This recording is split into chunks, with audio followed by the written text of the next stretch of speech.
It's time for the Wealthy Readers Club right here on Wealthy Kids Radio. Now here's a word from our sponsor. Hi, it's Rascally Randy the Raccoon asking you to donate to our program. Wealthy Readers Club gives free books, commodities, and prizes to our readers from sponsors like you and from the wealthykids.org program. Go to our wealthykids.org Facebook page, push the donate button, and sponsor a kid today. Now, back to our show. Keep the revenue in your house. Then Inland Empire. Today on Wealthy Readers Club, we will be reading from The Cat in the Hat Learning Library, 1 cent, 2 cents, Old Cent, New Cent, All About Money by Bonnie Worth, illustrated by Aristides Ruiz and Joe Matthew.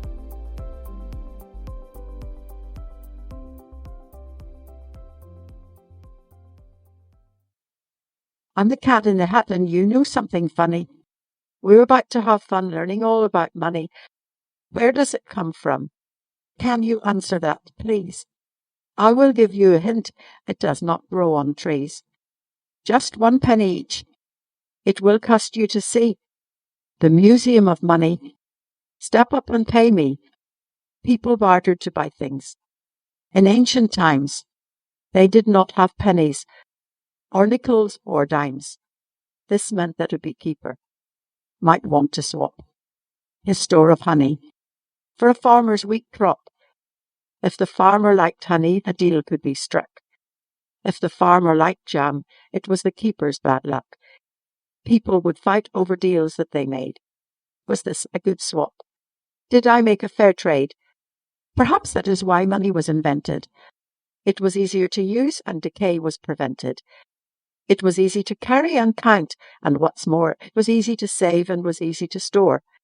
What's an old form of money? I'm so glad that you asked me. I'll give you a hint. It came from the sea. Seashells were used to barter and trade. A handful of shells and you had it made. Feathers and eggs and leather and jade are some of the things from which money was made. But eggs could get scrambled and leather got dirty. Money needed to last and be solid and sturdy. So people mined ore, copper, silver, and gold. They melted it down, poured it into a mould. In the shape of a bar, these ingots were made. Folks hauled them around and would use them in trade. In the kingdom of Lydia, part of Turkey, you see, the Lydians made ingots in 900 BC.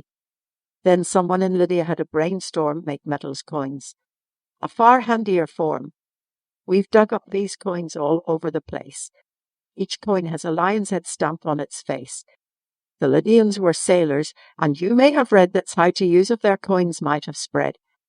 Here is a fact I am happy to tell you. Folks other places began to make coins, too. In China, the farthest of Far Eastern places, some coins shaped like cowries had lines on their faces. Other coins contained holes for a string to pass through. So coins could be carried together with you. A string of such coins added up to a cash. You tied up the string on a belt or a sash. In Greece, they stamped coins with various things, like the picture of Pegasus, the horse who had wings. This coin has an owl on its face, and my guess is it stood for Athena, the wisest goddess. Now even today some heads of state put their heads onto coins like Caesar the Great. Here is a fact that we think is sun neat. Money's made in a mint, not the kind that you eat. Thing 1 and thing 2 are about to mint dimes. Mints work much the same as in ancient times. How to make a dime 1 step at a time. This is brought to you by Thing 1 and Thing 2. Heat metals together until they are hot and melted to goop inside of a pot. Pour goop in a cast, also known as a mold. Strike goop with an image before it turns cold. Remove from the cast. Oh, isn't this funny? Time to have fun with your shiny new money.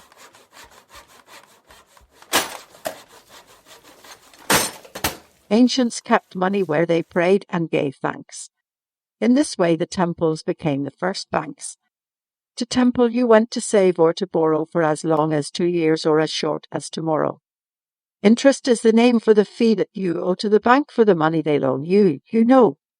When your money is saved in savings account, the bank then pays you a smallish amount.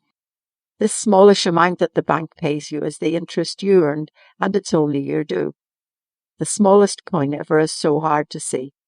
See the Indian phenom next to that BB. You would think that they might lose count of their hoard, but Dents and Son would make a neat counting board. From the islands of Yap come the heaviest ones, limestone coins 8 feet wide, each weighing 3 tons.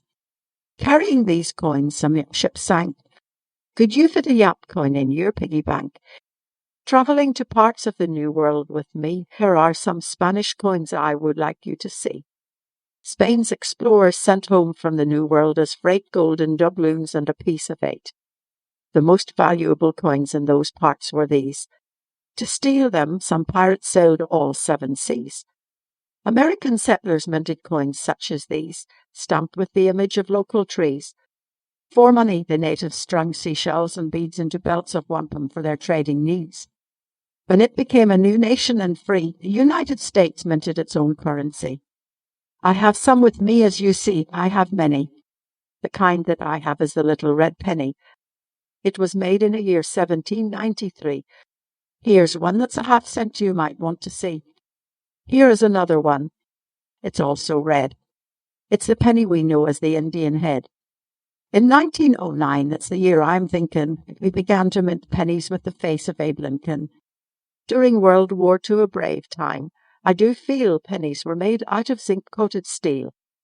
We needed the copper for wartime, but then after the war we used copper again. Some pennies I've shown you formed so long ago are worth nearly $1,000 or so. Here is a great word you can add to your list. A collector of coins is a numismatist.